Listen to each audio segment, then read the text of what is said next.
আবারও স্বাগত ২১শে বিজনেস।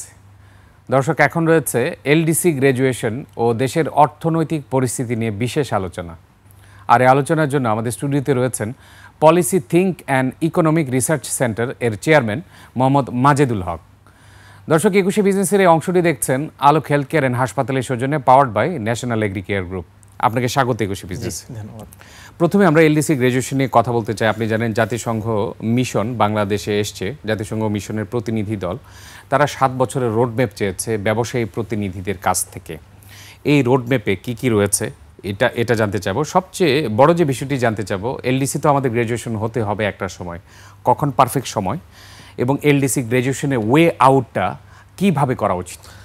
জি দেখুন, যে এলডিসি গ্র্যাজুয়েশন এখন অনেক আলোচিত একটা বিষয় হয়ে গেছে এবং ব্যবসায়ী সংগঠনরা চাচ্ছে যে এলডিসি গ্র্যাজুয়েশনটা আরও ৬ বছর পেছানোর জন্য। আমরা পত্রিকা দেখলাম ৭ বছর। ৭ বছর, হ্যাঁ ৭ বছর মানে 1 বছর আরো এক্সট্রা চেয়েছে হয়তো। আচ্ছা, এনিওয়ে, কিন্তু আমার কথা হলো যে এলডিসি গ্র্যাজুয়েশন আজকে যে বাংলাদেশ যে উন্নয়নশীল দেশের মর্যাদা পাবে, এটা তো বাংলাদেশের জন্য অনেক বড় একটা পাওয়া এবং চাওয়াও ছিল দীর্ঘদিন ধরে, তাই না? তাহলে এই যে এলডিসি গ্র্যাজুয়েশন, এই যে উন্নয়নশীল দেশের মর্যাদা পেলে আমার দেশের বৈদেশিক বিনিয়োগ বাড়বে, গ্লোবালি আমার মর্যাদা বাড়বে, আমার দেশের ক্রেডিট রেটিং কিন্তু ভালো হবে। কিন্তু পরবর্তীতে আমরা বারবার করে আমরা দাবি উঠাচ্ছি যে এলডিসি আমরা এখন প্রস্তুত নই, আমাদের এক্সপোর্ট ইনকাম কমে যাবে, আমাদের ডিউটি দিয়ে আমাদেরকে বাজারে প্রবেশ করতে হবে। এবং এই কনসার্ন তো সত্য।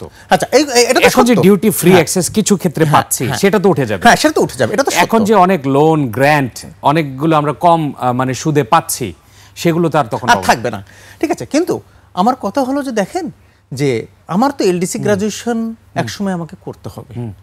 তাহলে আমি 2018 সালে একবার আমি নমিনেটেড হয়েছি, 2021 সালে একবার নমিনেটেড হয়েছি, এবং এটা হওয়ার কথা ছিল তো 2024 সালে, তাই না? তাহলে 2025-এ এসে আমরা আবার বলছি যে আমরা আবার পিছিয়ে দিতে চাই। কিন্তু আসলে এটা মানে এটা কি সমাধান কিনা, এটা কি মানে টেকসই সমাধান কিনা? পিছিয়ে যাওয়াটা আমি একটু কারেক্ট করতে চাই। যেমন আপনি জানেন রাজনৈতিক অস্থিরতা রয়েছে, অর্থনৈতিক ইন্ডিকেটর এত বেশি ভালো না অনেক ক্ষেত্রে। ব্যবসায়ীরা যাদের ব্যবসা হচ্ছে মোটামুটি, তারা তো তাদের এই যে মেইন বিজনেসটা লুজ করতে চাইবে না। তারা যদি ওরকম সম্ভাবনা দেখে, তখনই তো তারা আসলে কনভিন্সড হবে। এরকম রয়েছে। আমি দুইটা পার্সপেক্টিভে কথা বলবো, একটা হচ্ছে ব্যবসায়ীদের পার্সপেক্টিভে, একটা হচ্ছে রাষ্ট্রের পার্সপেক্টিভে। রাষ্ট্র কি হারাবে, কি পাবে, সেটা হচ্ছে এলডিসি গ্র্যাজুয়েশনকে কেন্দ্র করে হয়তো আমরা আমার সামষ্টিক অর্থনীতি একটা ইমব্যালেন্সের ভিতরে চলছে, এটা নিয়ে এটা সত্য। বাট এলডিসি গ্র্যাজুয়েশনের মর্যাদাটা যদি আমরা দ্রুত পেতাম, তাহলে রাষ্ট্রের কি সুবিধা হতো একটা সুবিধাগুলো। আচ্ছা, এলডিসি গ্র্যাজুয়েশনের ফলে আমি যে এক্সপোর্ট আর্নিংস করছি, 48 billion 50 billion US dollar export earnings করছি, তাহলে আমার অল্টারনেটিভ ওয়েটা কি? আমার তো এক্সপোর্ট আর্নিং কমে যাবে নাকি? আমার তো বৈদেশিক মুদ্রার মজুদ মানে কমে যাবে, আবার বাড়তেও পারে কিনা, জিএসপি থেকে জিএসপি প্লাস বাড়তেও পারে। কারণ এলডিসি যখন গ্রাজুয়েট হবে তখন থেকে তো আমরা জিএসপি প্লাস সুবিধা আমরা আশা করি। আচ্ছা, কিন্তু আমার কথা হলো যে দেখেন, বাংলাদেশের বৈদেশিক মুদ্রা অর্জনকারী তো আরেকটা আমার উইং রয়েছে, আরেকটা প্ল্যাটফর্ম রয়েছে, বৈদেশিক শ্রম বাজার। সেই বৈদেশিক শ্রম বাজার নিয়ে আমরা কতটুকু ভাবছি, আমার ওয়ে আউট আমি বলছি, কিন্তু দেখেন রাষ্ট্রের পার্সপেক্টিভে বলছি। তাহলে বৈদেশিক শ্রম বাজার গত 12 বছরে 8 থেকে 9টা 10টা বৈদেশিক শ্রম বাজার কিন্তু বন্ধ হয়ে গেছে। এবং বৈদেশিক শ্রম বাজারের সাথে আমার যে মালয়েশিয়ার শ্রম বাজার গত বছরের মে মাসে বন্ধ হলো, সংযুক্ত আরব আমিরাত 2026 জানুয়ারি থেকে ভিসা বন্ধ হবে। তাহলে এইভাবে তোমার বৈদেশিক শ্রম বাজার সংকুচিত হয়ে যাচ্ছে। এই বৈদেশিক শ্রম বাজারের সাথে এলডিসি সম্পর্কটা কিভাবে একটু যদি আমি যদি লেট করি, সেটা হচ্ছে দেখেন, আমি ব্যবসায়ীরা আজকে চাচ্ছেন যে আমার এলডিসি গ্র্যাজুয়েশন পিছিয়ে দিতে, কারণ আমার এক্সপোর্ট আর্নিংস কমে যাবে। বিভিন্ন অর্থনীতিবিদরা বলছে এক্সপোর্ট আর্নিংস কমে যাবে, তাই না? আমার ডিউটি দিয়ে করতে হবে, আমার এক্সপোর্ট আর্নিং কমবে, কিন্তু সেই আর্নিংসটার সংস্থান আমি কোথায় করব? আমি বৈদেশিক শ্রমবাজার থেকে করব, বৈদেশিক শ্রমবাজারের সম্প্রসারণের মাধ্যম দিয়ে করব। আমি একটা উদাহরণ বলি, সেটা হচ্ছে যে দেখেন, যে বৈদেশিক শ্রমবাজারও তো আপনার সংকুচিত, সেটা সম্প্রসারণ করা যাচ্ছে না। 2024 সালে যেটা হয়েছে যে 10 লাখ কর্মী বিদেশে গেছে, তার 95% কিন্তু গেছে 5টা দেশে। আবার আমরা যে রপ্তানি আয় করছি 80% 10টা দেশ থেকে আমরা পাচ্ছি। তাহলে আমার রপ্তানি বাজারও সংকুচিত, আমরা সম্প্রসারণ করতে পারিনি, বৈদেশিক শ্রমবাজারও কিন্তু আস্তে আস্তে সংকুচিত হয়ে যাচ্ছে। এটা এলডিসি গ্রাজুয়েট হলে বাড়বে, এটা এলডিসি গ্রাজুয়েশন হলে যেটা হবে সেটা হচ্ছে যে দেশের মর্যাদা বাড়বে। দেশের মর্যাদা বাড়লে যেটা হয় সেটা অভিবাসন খাতেও একটা অনেক বড় প্রভাব পড়ে। সবাই বাংলাদেশের কর্মীদেরকে নিতে চাইবে, তখন পাসপোর্টের সক্ষমতাও কিন্তু বেড়ে যাবে। তাহলে তখন কিন্তু পাসপোর্টের সক্ষমতা যখন ধীরে ধীরে বেড়ে যাবে, তখন আপনার এক্সেসও বেড়ে যাবে গ্লোবালি। তাহলে আমার শুধু আমি এক্সপোর্ট আমার কমে যাচ্ছে, এক্সপোর্ট খাতে আমার প্রভাব পড়ছে, আমার বৈদেশিক মুদ্রার মজুদে আমার প্রভাব পড়বে, কিন্তু আমি বৈদেশিক শ্রমবাজারকে আমি আমি তুলে আনি না। সেই শ্রমবাজার যে আমার সংকুচিত হচ্ছে সেটা নিয়ে আমি বারবার কথা বলছি না কেন, ওটা তোমার টেকসই শ্রমবাজার। তার কারণ হচ্ছে দেখেন যে বৈদেশিক যে রেমিটেন্স আসে সেটা তো 100% তার মূল্য সংযোজন করে জাতীয় অর্থনীতিতে, কিন্তু রপ্তানি আয় যেটা আসে সেটা তো রপ্তানি আয়ের 60% পর্যন্ত, হয়তো 70% পর্যন্ত মূল্য সংযোজন করে, 30% পর্যন্ত আমাকে ইম্পোর্ট পেমেন্ট করতে হয়।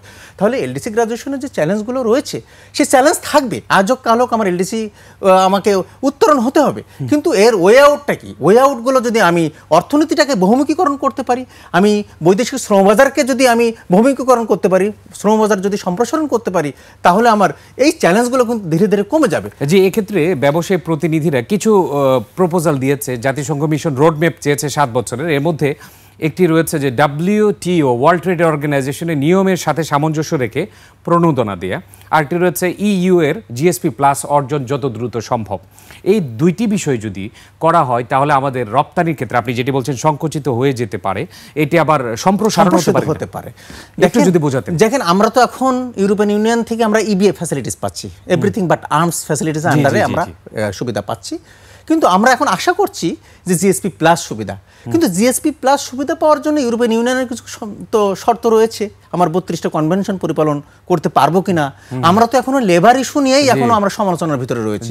আমরা বারবার বলছি, আমরা কিছুদিন আগে 3টা কনভেনশন আমরা চুক্তি সই করছি আইএলওর সাথে, কিন্তু আবার কিছু পিপুল এটা আমার মানতে চাচ্ছে না।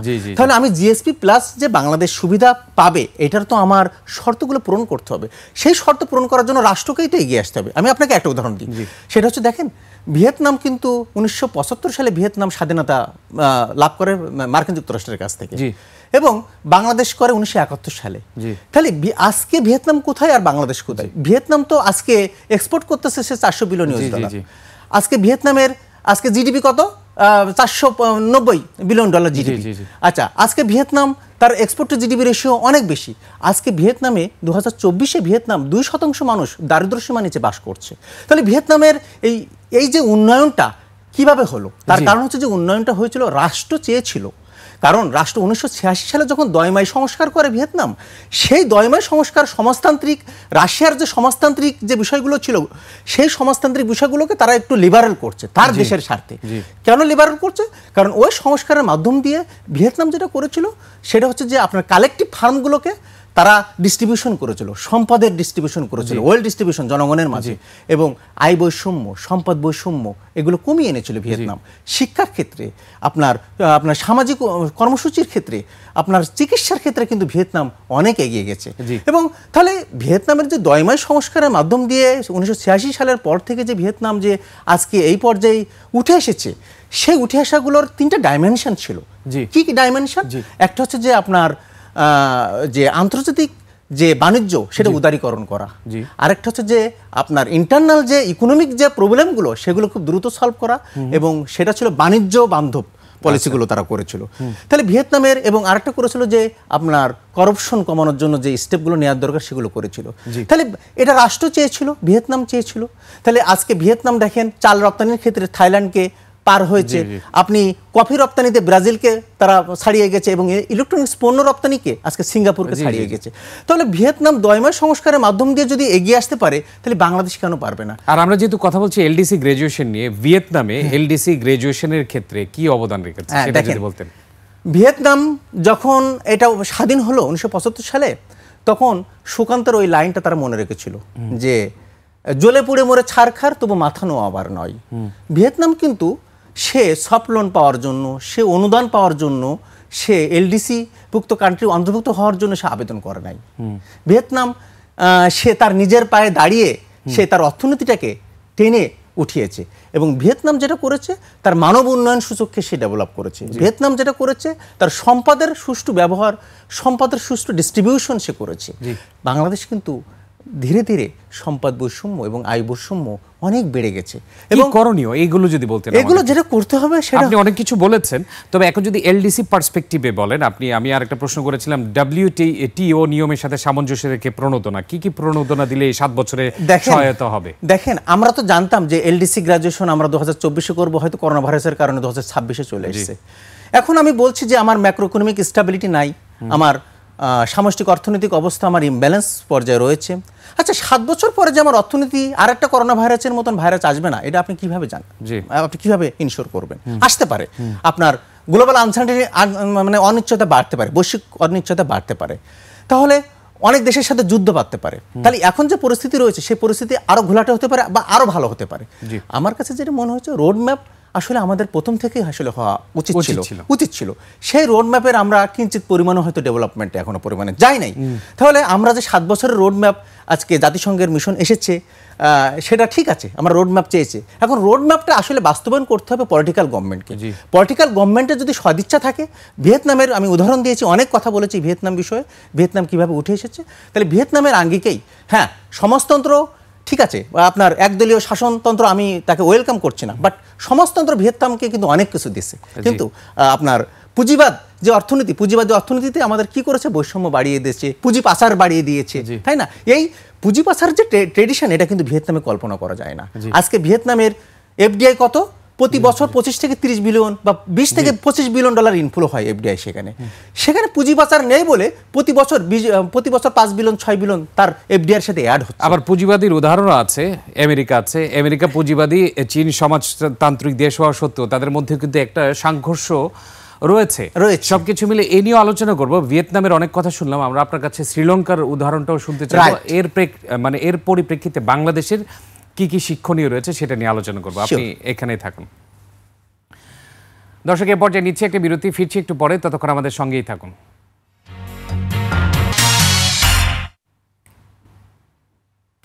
আবারও স্বাগত 21 বিজনেস। দর্শক, বিরতির আগে এলডিসি গ্র্যাজুয়েশন ও দেশের অর্থনৈতিক পরিস্থিতি নিয়ে কথা বলছিলাম policy think and economic research centre এর চেয়ারম্যান মোহাম্মদ মাজেদুল হকের সঙ্গে। দর্শক, আমরা আবারও ফিরছি আলোচনায়। মাজেদ ভাই, এখন আপনার কাছে জানতে যাচ্ছি, শ্রীলঙ্কা দেউলিয়া হয়ে যাওয়া একটি দেশ 1.5 থেকে 2 বছরের মধ্যে ঘুরে দাঁড়িয়েছে। কেস স্টাডি করলে দেখা যায় যে ওই দেশের গভর্নরের অবদানের কারণে হয়েছে এবং IMF-এরও অনেক সহায়তা রয়েছে। এবং আপনি যদি একটু ডিটেলসে বলতেন কিভাবে দেশটা ঘুরে দাঁড়িয়েছে, এর থেকে বাংলাদেশের শিক্ষণীয় কি? জি দেখেন, যে শ্রীলঙ্কাতে যে ঘটনাটা ঘটছে, এটা আপনার আপনি মানে আলোচিত একটা ঘটনা ঘটে গেছে। মানে শ্রীলঙ্কাতে আপনার শেষ পর্যন্ত IMF-এর বেল আউট প্যাকেজ দিয়ে কিন্তু চলতে হয়েছে। কিন্তু শ্রীলঙ্কার ডেভেলপমেন্টের পিছনে খুব দ্রুত তারা ডেভেলপ করছে। তারা মূল্যস্ফীতি নিয়ন্ত্রণ করা থেকে শুরু করে সমস্ত সাইডে তারা ডেভেলপ করেছে। কি জন্য হয়েছে? তার কারণ হচ্ছে যে শ্রীলঙ্কাতে যে সেন্ট্রাল ব্যাংকের যে গভর্নরকে বসানো হয়েছিল, এবারও মনে হয় রেটিং অনেক বেশি পাইছে। সেই গভর্নর কিন্তু খুব প্রফেশনাল গভর্নর। এক, দ্বিতীয় নম্বর কথা হলো যে গভর্নর, সেন্ট্রাল ব্যাংকের গভর্নর যে তার যে স্বাধীনতা, তার যে চিন্তা চেতনা এবং তার স্বাধীনভাবে কাজ করার যে স্বাধীনতাও কিন্তু দিতে হবে। শ্রীলঙ্কার গভর্নর কিন্তু এটা এনজয় করছে, সে স্বাধীনতাটাকে এনজয় করছে। সে পলিসিকে খুব স্বাধীনভাবে সে পলিসিগুলো ইমপ্লিমেন্ট করতে পারছে। কোনো রাজনৈতিক কোনো প্রেশার ছিল না, কোনো বাধা ছিল না। এই জন্য শ্রীলঙ্কার পরিস্থিতি আজকে খুব ভালো লেভেলে চলে এসেছে। এবং শ্রীলঙ্কাতে যেটা হয়েছে, আমি বলি, শ্রীলঙ্কা সরকার যেটা প্রথম করেছে সেটা হচ্ছে যে করপশনে হাত দিয়েছে।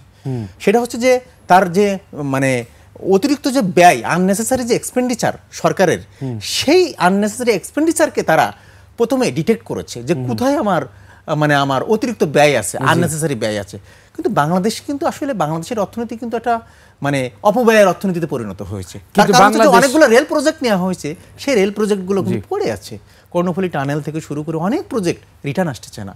তাহলে এই যে অপব্যয়ের অর্থনীতিকে এখনো পর্যন্ত রয়েছে, সেই অপব্যয়ের অর্থনীতি কিন্তু আমার শ্রীলঙ্কাতে কিন্তু সেটা ঘটতে দেওয়া হয় নাই এবং শ্রীলঙ্কার জনগণ সেটাকে সমর্থন দিয়েছিল।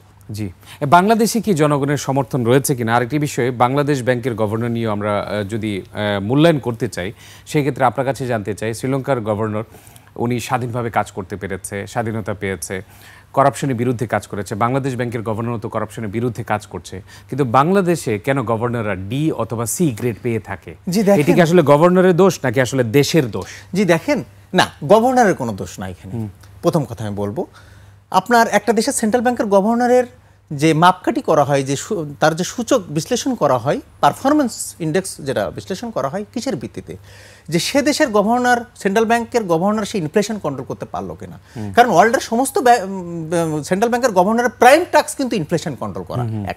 দ্বিতীয় নম্বর কথা হচ্ছে যে সেন্ট্রাল ব্যাংক যেটা করেন ইকোনমিক গ্রোথটাকে স্টিমুলেট করার জন্য সে কাজ করে থাকেন, সে পলিসি সাপোর্ট দিয়ে থাকেন, মনিটারি পলিসি, হ্যাঁ, সে বিভিন্ন পলিসি, মনিটারি পলিসি হোক বা টাইম টু টাইম যে পলিসি সে কিন্তু আপনার প্রদান করে থাকে।